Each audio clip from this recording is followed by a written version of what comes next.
পড়ার বিষয় হচ্ছে electric field due to continuous charge distribution. তাহলে এখানে আমাদেরকে আগে এটা বুঝতে হবে যে আমরা এর আগে যে আলোচনাটা করেছি সেই জায়গাতে সোর্স চার্জগুলো ছিল ডিস্ট্রিবিউটেড। সোর্স চার্জ কাকে বলা হচ্ছে? এই যে আমরা প্রথমে ডেফিনিশনের মধ্যে আমরা একটা জিনিস পড়েছিলাম যে কোনো একটা চার্জকে যদি আমি এভাবে রেখে দিই তার চারিদিকে একটা ইলেকট্রিক ফিল্ড তৈরি হয়। তাহলে যে চার্জের কারণে ইলেকট্রিক ফিল্ড তৈরি হচ্ছে সেই চার্জটাকে বলা হচ্ছে সোর্স চার্জ। এখন এই সোর্স চার্জের কারণে অন্য একটা 1 কুলম্ব চার্জের উপর বা অন্য যে কোনো চার্জের উপর এক ধরনের বল ক্রিয়েট হচ্ছিল। তো 1 কুলম্ব চার্জের উপর যে বলটা ক্রিয়েট হবে সেই বলটাকে আমরা নাম দিয়েছিলাম হচ্ছে ই বা ইলেকট্রিক ফিল্ড ইন্টেন্সিটি। তো গতদিন আমরা ইলেকট্রিক ফিল্ড ইন্টেন্সিটি এরকম ডিসক্রিট চার্জের জন্য আমরা ইলেকট্রিক ফিল্ড ইন্টেন্সিটি বের করেছিলাম, যেখানে 1 থেকে n পর্যন্ত চার্জ আছে। আর আমরা বললাম যে কি এই সাপোজ 100তম যে পয়েন্টটা আছে এই পয়েন্টে ইলেকট্রিক ফিল্ডের ভ্যালু কত, এটা আমরা বের করার জন্য শেষ পর্যন্ত সূত্র এরকম ডেভেলপ করেছিলাম যে E equal to 1 divided by 4 pi epsilon not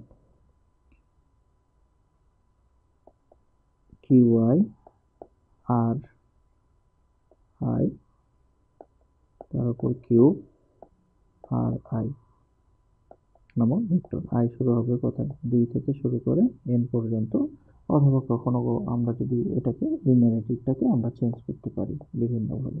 প্রতিদিন আমরা মনে হয় সম্ভবত এটা দেখেছিলাম যে I শুরু হবে 1 থেকে শুরু করে n পর্যন্ত, কিন্তু I নট ইকুয়াল টু 100। 100তম যে পয়েন্টটা আছে সেই পয়েন্টের জন্য আমরা আলাদা করে হিসাব করতে পারবো না। তো এটা আমরা যেভাবে তৈরি করবো সেভাবে।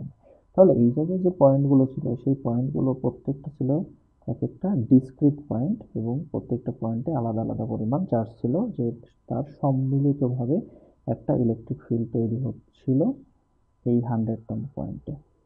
এখন কথা হলো, যদি বিষয়টা এরকম হয় যে একটা বিশাল বড় তার, যে একটা বিশাল বড় ওয়্যার, এই ওয়্যার পুরোটা জুড়ে কি আছে?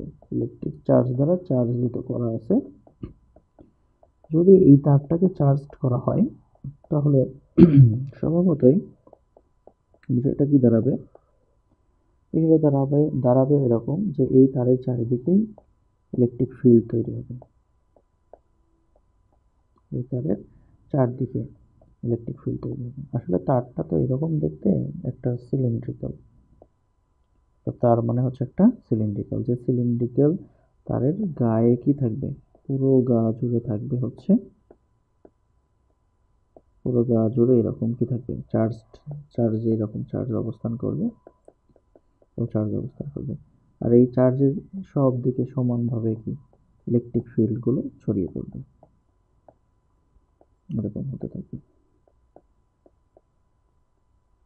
ইলেকট্রিক ফিল্ড এরকম ছড়িয়ে পড়বে। তাহলে এখন যদি কোনোভাবে জিজ্ঞেস করা হয় এই চার্জগুলো, যেহেতু এটা একটা মেটালের তার, যে কোনো মেটাল যেমন কপার হতে পারে, গোল্ড হতে পারে, সিলভার হতে পারে, যে কোনো তারকে যদি আমি চার্জিত করি, শুধু আমি চার্জিত করেছি, জাস্ট চার্জড, এই চার্জগুলো কোনোভাবে প্রবাহিত হচ্ছে না, এক জায়গা থেকে আরেক জায়গায় প্রবাহিত হচ্ছে না। আমি কোনো রকমে শুধুমাত্র চার্জিত করেছি, কোনো লোডের সাথে কানেক্ট করিনি। তাহলে এরকম চার্জিত কোনো একটা তারের চারিদিকেও কিন্তু কি তৈরি হবে? ইলেকট্রিক ফিল্ড তৈরি হবে। কেমন? বিষয়টা দেখতে এরকম অনেকটা এরকম। তো এই জিনিসগুলো, এইগুলো যেগুলো আছে সেটা ছিল হচ্ছে এর দিকে। তো আমরা যদি এখন বলি যে এই তার থেকে একটা নির্দিষ্ট দূরত্বে, এই তার থেকে সাপোজ হচ্ছে আহ, এই এই দূরত্বে, এটাকে আমি বললাম আর নামক একটা দূরত্ব, তার থেকে এরকম আর দূরত্বে ইলেকট্রিক ফিল্ড ইন্টেন্সিটি ই এর ভ্যালু কত? তাহলে এখানে একটা মজার বিষয় আছে। মজার বিষয়টা হচ্ছে এই তারে কিন্তু চার্জগুলোর আগের মতো, আগে যেরকম কি ডিসক্রিট পয়েন্টে পয়েন্টে তার চার্জ ছিল, বাকি সব পয়েন্টগুলো কি ছিল? ফাঁকা ছিল। তারের ক্ষেত্রে কিন্তু ব্যাপারটা এমন না। তারের ক্ষেত্রে পুরো তার জুড়ে এরকম কি আছে, চার্জ দ্বারা সজ্জিত অবস্থায় আছে পুরোটা। এবং এখানে লক্ষ্য করলে দেখা যাবে যে প্রত্যেকটা চার্জের পয়েন্ট থেকে কিন্তু কি, প্রত্যেকটা চার্জের পয়েন্ট থেকে কিন্তু কি দূরত্বটা আলাদা, দূরত্বটা আলাদা। তার মানে কি, আমি যদি প্রত্যেকটা তারের যে ক্ষুদ্র ক্ষুদ্র, আমি যদি তারটাকে একটা বিশাল বড় তারটাকে ক্ষুদ্র ক্ষুদ্র ভাগে যদি আমি কি করি, ক্ষুদ্র ক্ষুদ্র ভাগে ভাগ করি, যদি ক্ষুদ্র ক্ষুদ্র ভাগে ভাগ করতে থাকি,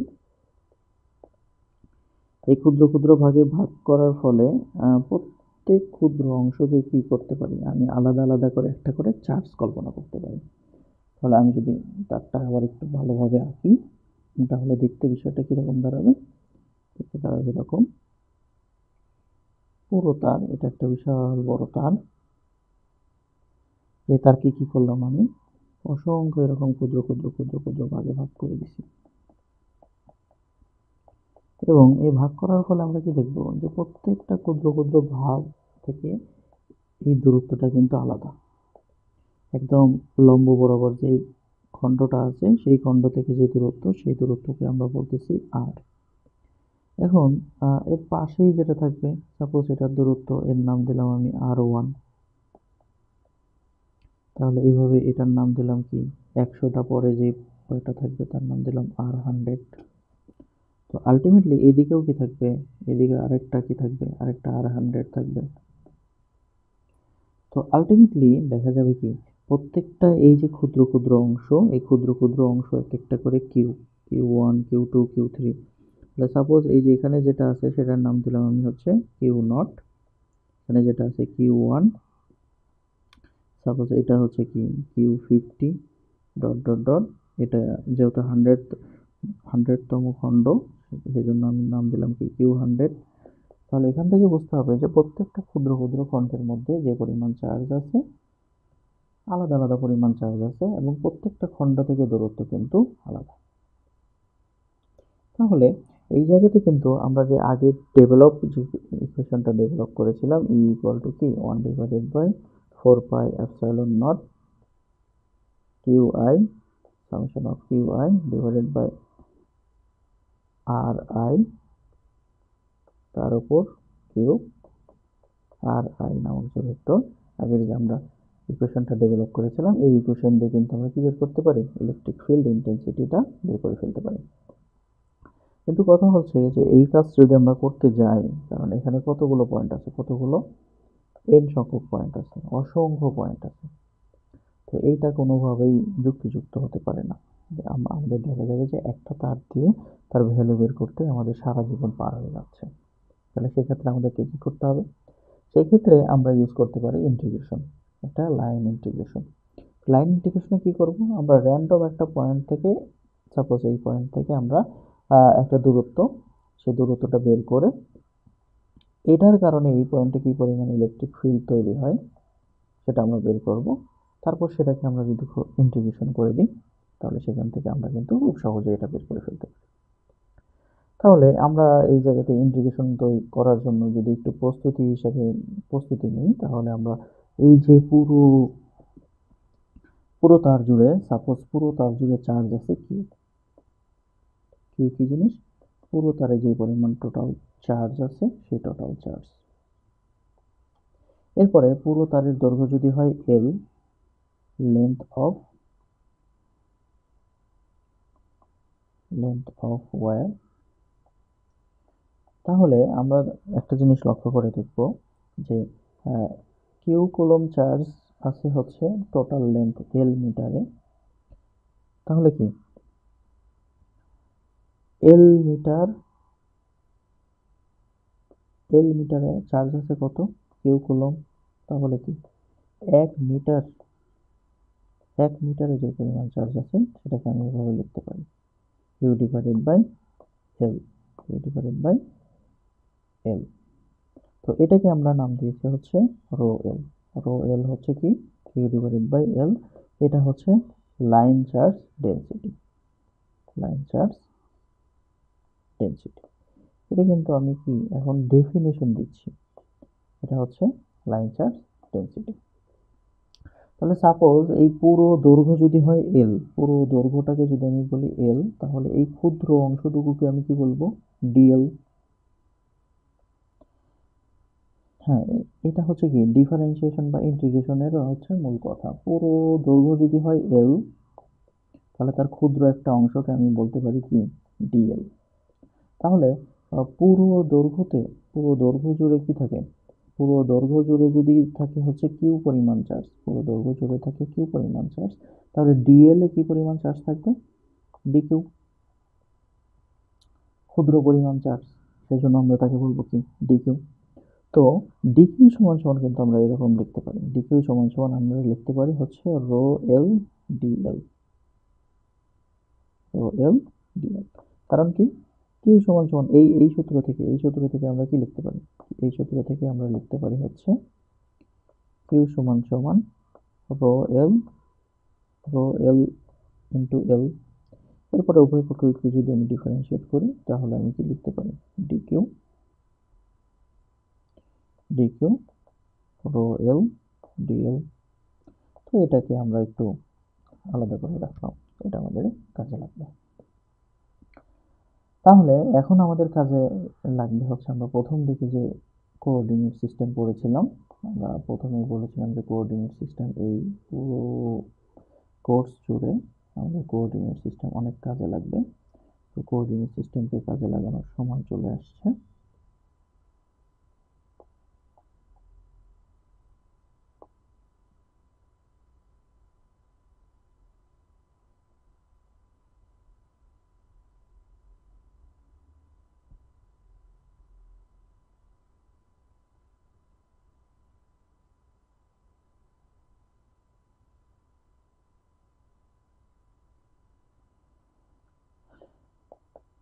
সাপোজ এটা আমাদের এক্স ওয়াই আর হচ্ছে কি জেড, সে আমরা পুরো তারটাকে যদি আমরা এই যে জেড এক্সিস বরাবর স্থাপন করি, বুঝতে পারি তো? পুরো তারটাকে আমরা জেড এক্সিস বরাবর স্থাপন করে দিয়েছি, হচ্ছে আমাদের সেই তার। আমরা ধরেই নিচ্ছি তারের যে প্রস্থচ্ছেদ আছে, সেই প্রস্থচ্ছেদটা অনেক নগণ্য আমাদের হিসাবে সুবিধার জন্য, তাছাড়া আর কিচ্ছু না। তাহলে এখন যদি আমি এই মূল বিন্দু থেকে একটু হিসাব করি, মূল বিন্দুটা হচ্ছে 0 0 0। সাপোজ এই যে এই পয়েন্টটাতে আমাকে বের করতে হবে কি? এইটা হচ্ছে এক্স কমা ওয়াই কমা জেড। এই পয়েন্টটা আমাকে বের করতে হবে তড়িৎ প্রাবল্যের মানটা কত। এখানে ই সমান সমান কত। তাহলে আমরা প্রথমে কি করেছিলাম? আমরা প্রথমে এই তারটাকে অসংখ্য ক্ষুদ্র ক্ষুদ্র ক্ষুদ্র ক্ষুদ্র ভাগে ভাগ করেছিলাম, এবং প্রত্যেকটা ক্ষুদ্র ভাগের মধ্যে বলেছিলাম যে চার্জের পরিমাণ আছে হচ্ছে ডিকিউ, চার্জের পরিমাণ আছে হচ্ছে ডিকিউ, প্রত্যেকটা ক্ষুদ্রের দৈর্ঘ্য হচ্ছে ডিএল, এবং শেষ পর্যন্ত আমরা দেখেছিলাম কি dq equal to rho L dl. এখন সাপোজ আমি যদি বলি যে হচ্ছে এই পয়েন্ট থেকে এই পয়েন্ট, এইখান থেকে এই যে দূরত্বটা আছে, এই দূরত্বটা হচ্ছে আমাদের আর, সাপোজ এটা হচ্ছে আর। তাহলে এটা যদি এক্স ওয়াই জেড এই পয়েন্টটা হয়, তাহলে আমি কিন্তু এই পয়েন্টকে কি লিখতে পারি? এই পয়েন্টকে আমি লিখতে পারি 0 0 জেড। আর এই পয়েন্টকে আমি কি লিখতে পারি? সাপোজ এটা হচ্ছে কি 0 0 জেড প্রাইম।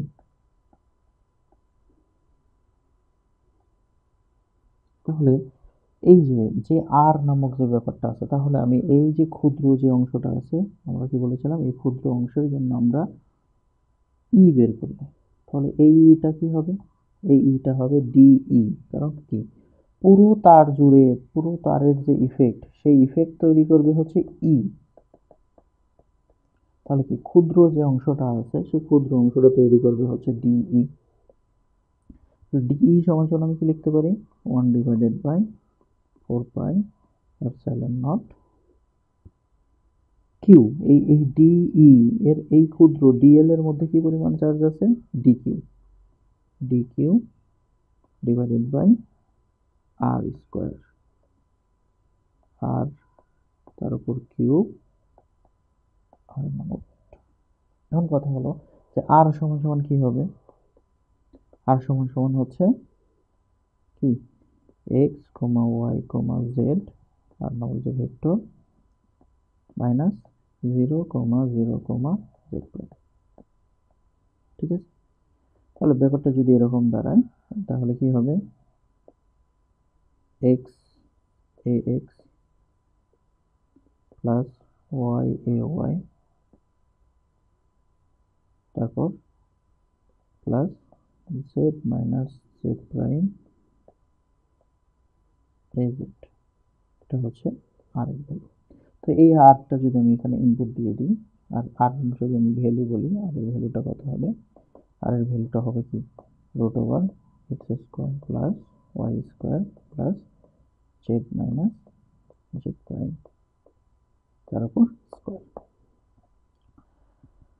তো এইখানে একটা কথা আছে, কথাটা হচ্ছে এটা তো আমরা হচ্ছে কার্টেসিয়ান কোঅর্ডিনেট নিয়ে কাজ করছি, কার্টেসিয়ান। তো কার্টেসিয়ান থেকে যদি আমি সিলিন্ড্রিক্যালে কনভার্ট করি,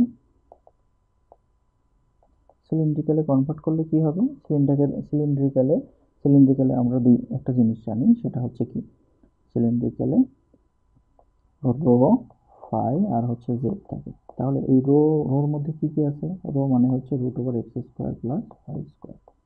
তো আমাদের এখানকার হিসাবের মধ্যে এক্স স্কোয়ার ওয়াই স্কোয়ার দুইটা আলাদা আলাদা টার্ম আছে। আমি যদি রোতে কনভার্ট করে নিয়ে যাই তাহলে এই x square plus Y square মিলে তৈরি হয়ে যাবে রো স্কোয়ার, বা রোতে কনভার্ট হয়ে যাবে। তো এটা আমাদের কি হিসাবের জন্য একটু সুবিধা তৈরি করবে। তাহলে এইটা যদি আমরা ইমপ্লিমেন্ট করি তাহলে আমরা কি লিখতে পারি, তাহলে আমরা লিখতে পারি আর প্রাইম হচ্ছে এরকম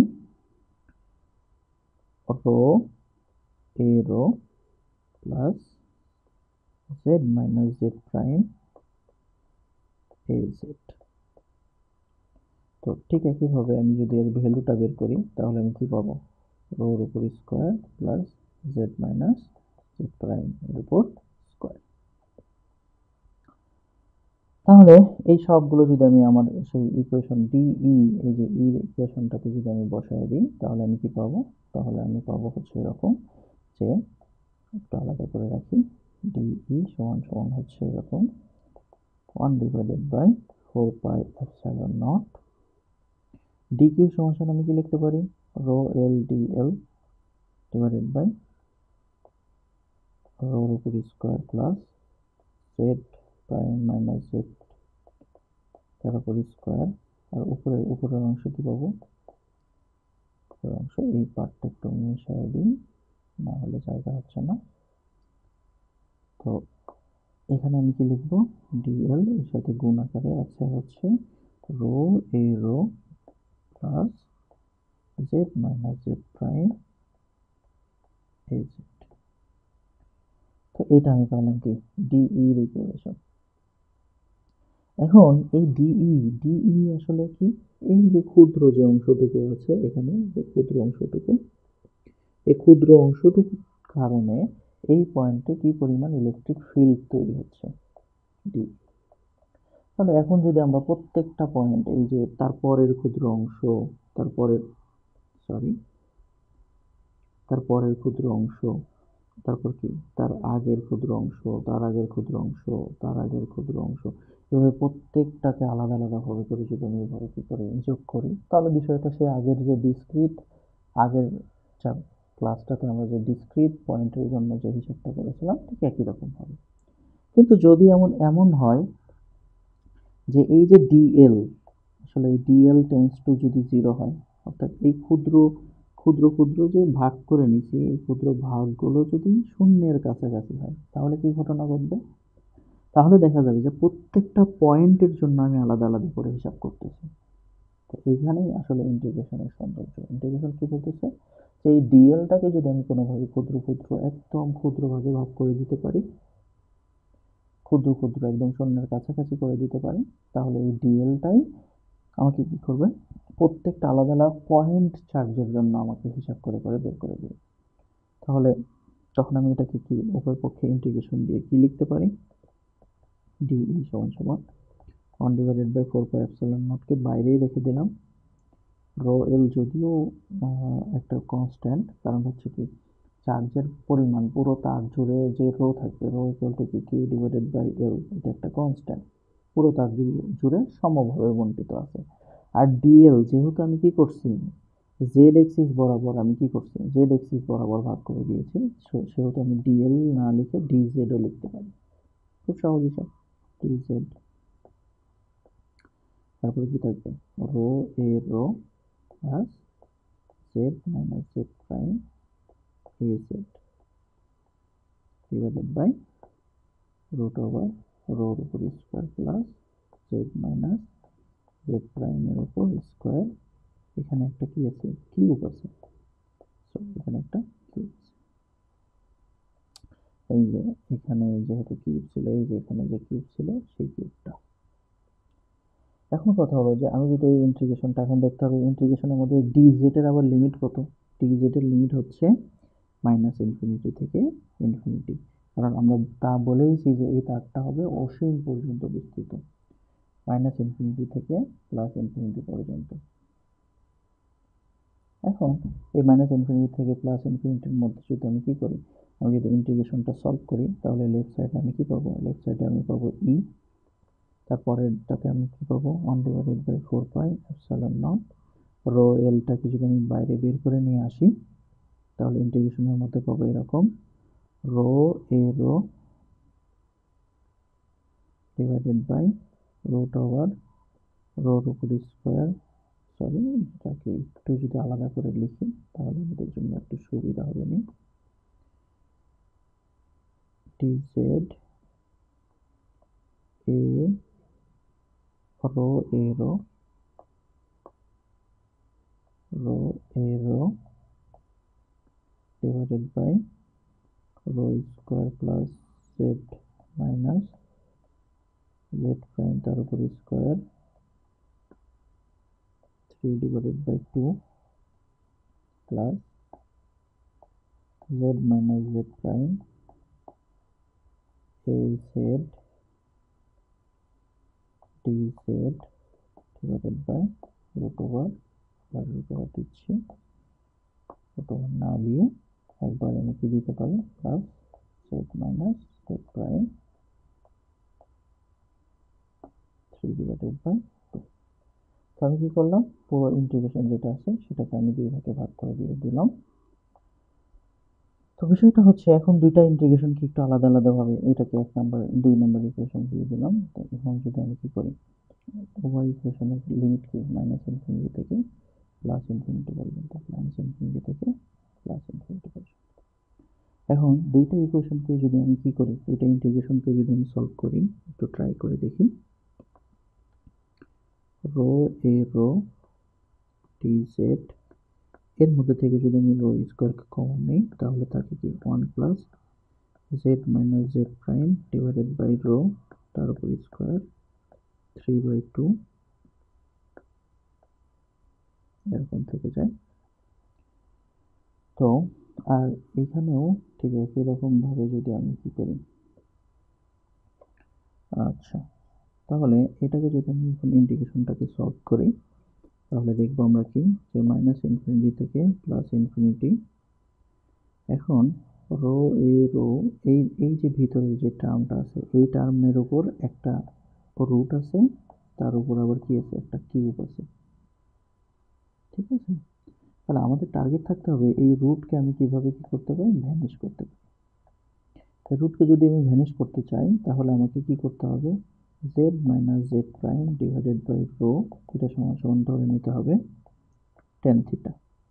তাহলে খুব স্বাভাবিকভাবে এখানে যদি আমি বের করতে চাই কি, ডিজেড ডিভাইডেড বাই রো, উভয় পক্ষে যদি ডিফারেন্সিয়েট করি তাহলে এখানে কি হবে, সেক স্কোয়ার থিটা। তাহলে যদি আমি আবার বসায় দিই, তাহলে রো এ রো ডিজেড সমান সমান আমি কি বসায় দিতে পারি, ডিজেড সমান সমান আমি বসায় দিতে পারি rho sec square theta d theta, sorry এখানে একটা ডি থিটা থাকবে, ডিভাইডেড বাই এখানে থাকতেছে কি, রোর উপর কিউব, আর ভিতরে থাকতেছে 1 প্লাস tan স্কোয়ার থিটা।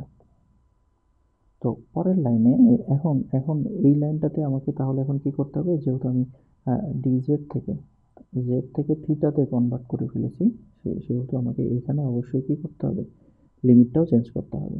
তো সহজভাবে বলতে গেলে যে এখানে আমি যখন দেখব যে জেড যদি ইনফিনিটির দিকে যায় তাহলে ট্যান থিটাও কিসের দিকে যাবে, ইনফিনিটি। আর ট্যান থিটা যদি অসংজ্ঞায়িত বা ইনফিনিটি টেন্স টু ইনফিনিটি, তখন থিটা টেন্স টু 90 ডিগ্রি, π/2। আর tan theta tends to minus infinity, যখন থিটা টেন্স টু -90 ডিগ্রি। তো এখানে তাহলে লিমিটটা হয়ে যাবে -90 ডিগ্রি থেকে 90 ডিগ্রি পর্যন্ত। তো এখন যদি আমি এই ভ্যালুগুলো বসাই দিই তাহলে আমি দেখব যে এখানে ইন্টিগ্রেশনটা থাকে এরকম, π/2, আর নিচে থাকতেছে রো, আর এর মধ্যে কিউব আছে অবশ্যই, এখানে সেক স্কোয়ার বিষয়টা থাকতেছে এরকম কি, সেক স্কোয়ার এখানে 3/2 ছিল, এটার ভিতরের এই অংশটুকু আসলে সেক স্কোয়ার থিটাতে কনভার্ট হয়ে যাওয়ার কথা। সেক স্কোয়ার থিটাতে কনভার্ট হয়ে গেলে এখানে আসলে থাকবে হচ্ছে শেষ পর্যন্ত সেক কিউব থিটা, আর উপরে যেহেতু কি থাকতেছে sec square theta d theta. তো এরপরের লাইনে গেলে বিষয়টা দাঁড়ায় এরকম, -π/2 থেকে π/2 পর্যন্ত আসলে থেকে যায় হচ্ছে 1/ρ, আর থেকে যায় হচ্ছে cos থিটা ডি থিটা। তো এরপরের লাইনে কিন্তু আমরা কি করতে পারি, যে এটাকে যদি আমি বসাই দিই ভ্যালুটা 1/ρ, cos থিটা হচ্ছে সাইন থিটার ডিফারেন্সিয়েশন ছিল, সেহেতু কি হবে, cos থিটাকে ইন্টিগ্রেট করলে সাইন থিটা পাওয়া যায়। তাহলে এই ভ্যালুগুলো যদি আমি বসিয়ে দিই তাহলে দেখা যাবে যে 1/ρ এখানে থাকতেছে 1 -1, তাহলে আলটিমেটলি থাকতেছে হচ্ছে 2/ρ। তাহলে কি আমি ফার্স্ট ইন্টিগ্রেশন থেকে ভ্যালুটা পাইলাম কত, ভ্যালুটা পাইলাম হচ্ছে 2/ρ। তার মানে এই যে এইখানে যে অংশটুকু ছিল, এখানকার যে অংশটুকু ছিল সেটা ছিল হচ্ছে 2/ρ। তো এর পরের যে অংশটুকু আছে সেই পরের অংশটুকু যদি আমি দেখাই, সেটা সমান সমান কি হবে, সেটা সমান হবে হচ্ছে এরকম অংশটা আছে, সেই পরের অংশটাকে যদি আমি কি করি, আমি ইন্টিগ্রেট আলাদাভাবে করি, তাহলে আমি কি দেখতে পাবো যে rho square z minus Z prime তার উপর স্কোয়ার তার উপর 3/2, এখানে থাকতেছে জেড মাইনাস জেড প্রাইম এ জেড টি জেড। এখন আমি যদি কি করি, আমি যদি একটা কাজ করি, যেটা হচ্ছে কি rho square plus Z minus Z prime square, এটা সমান সমান যদি আমি কিউ ধরে নিই তাহলে কি ঘটনা ঘটবে, উভয় পক্ষে যদি এখন ডিফারেন্সিয়েট করি তাহলে আমি দেখবো যে হচ্ছে কি, যে এটাকে ডিফারেন্সিয়েট করলে জেড এর সাপেক্ষে 0, এখানে থাকবে হচ্ছে 2z minus Z prime dz সমান সমান হবে কি dq। তাহলে কি আমি এটাকে যদি আমি রিপ্লেস করি তাহলে আমি এখানে দেখব যে হচ্ছে, তাহলে কি Z minus Z prime dz এটা সমান সমান আমি লিখবো হচ্ছে dq/2। তাহলে নিচে যে অংশটুকু থাকতেছে সেই কিউ এর উপর 3/2, আর উপরের যে অংশ থাকতেছে সেটা হচ্ছে dq/2, সাথে থাকতেছে dz। তো এখানে একটু দেখার বিষয় আছে যে dz যদি কোনোভাবে ইনফিনিটিতে চলে যায় তাহলে কি dq সেটাও কোথায় চলে যাবে, ইনফিনিটিতে চলে যাবে। অর্থাৎ এখানে z টেন্স টু ইনফিনিটিতে যদি যায় তাহলে q টেন্স টু অবশ্যই কি ইনফিনিটি। তাহলে কি বিষয়টা হচ্ছে লিমিটের কোনো চেঞ্জ থাকতেছে না। তো এইটাকে আমি পরের লাইনে এরকম লিখতে পারি যে 1/2 dq, q এর উপর 3/2 az। তো আলটিমেটলি এটাতে আসলে কি দাঁড়ায়, এটাতে দাঁড়ায় হচ্ছে 1/x⁴n ইন্টিগ্রেশন, এটার ইন্টিগ্রেশন কেমন হবে, x⁴n n plus 1 divided by -n plus 1 plus হচ্ছে c। তো এই ইন্টিগ্রেশনটা যদি আমি সলভ করি তাহলে আমি পাবো কি half Q to the power minus 3 divided by 2 plus 1 minus 3 divided by 2 plus 1, এটার লিমিট হবে হচ্ছে মাইনাস ইনফিনিটি থেকে প্লাস ইনফিনিটি।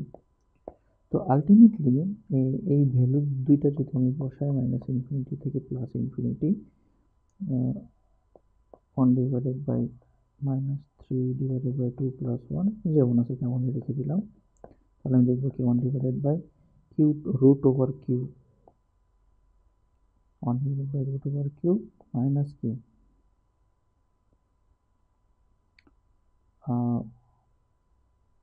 এই কি 1 ডিভাইডেড বাই মাইনাস কিউ, এটাতে একবার কি বসাবো, একবার আমি কি বসাবো মাইনাস ইনফিনিটি প্লাস ইনফিনিটি বসাবো, তার মানে কি আর একবার কি বসাবো মাইনাস ইনফিনিটি বসাবো। মানে ব্যাপারটা দাঁড়াচ্ছে এরকম যে এইটা থাকলো, তারপরের লাইনে আমি কি করব, তারপরের লাইনে আমি এরকম করব যে হচ্ছে 1 divided by 2 into 1 divided by minus 3 divided by 2 plus 1 into 1 divided by infinity minus 1 divided by minus infinity. তো আলটিমেটলি এই দুইটাই তো জিরো, তবে যদি জিরো হয় তাহলে জিরো। দ্যাট মিনস এই পুরো পরের পার্টের যে ইন্টিগ্রেশনটা আছে সেই ইন্টিগ্রেশনের পুরো অংশটুকুর ভ্যালু পাওয়া গেল কত, এতটুকু অংশের ভ্যালু পাওয়া গেল হচ্ছে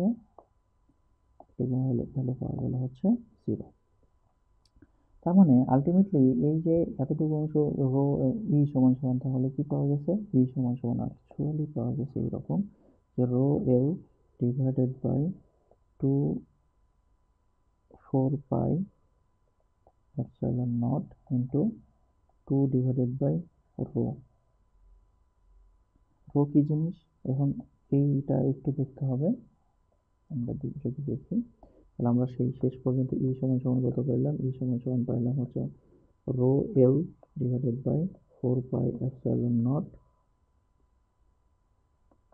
2 ডিভাইডেড বাই রো। এখন বিষয়টা এরকম ছিল, আমরা যদি সেই কোঅর্ডিনেট সিস্টেমটাকে আবার একটু দেখি, এটা ছিল এক্স, এটা ছিল ওয়াই, আর জেড এক্সিস বরাবর আমার ছিল হচ্ছে সেই তারটা, বিশাল বড় লম্বা তার। তো আলটিমেটলি সবগুলো ইলেকট্রিক ফিল্ড কেমনে তৈরি হবে, সবগুলো ইলেকট্রিক ফিল্ড তৈরি হবে এরকম সাইড বরাবর এরকম, অর্থাৎ যে যে সিলিন্ড্রিক্যাল আছে সেই সিলিন্ডারের পার্শ্বতল বরাবর কি তৈরি কি বের হবে, সবগুলো পয়েন্ট থেকে একটা একটা করে বলরেখা বের হবে এরকম করে। তো এখান থেকে যদি আমি একটা নির্দিষ্ট দূরত্বে আর দূরত্বে আমি কি চাই, তড়িৎ প্রাবল্য বের করতে চাই, তো এই আরটাই কি ছিল এখানে যে এক্স এক্স ওয়াই আর হচ্ছে জেড নামক যে পয়েন্টের কারণে পয়েন্টে আমরা কি বের করতেছিলাম, তড়িৎ প্রাবল্য বের করতেছিলাম। এই রোটা ছিল হচ্ছে রুট ওভার সেই X square plus Y square, আর এই রোটা কি ছিল, এই রোটা ছিল হচ্ছে rho L Q divided by L equal to rho L.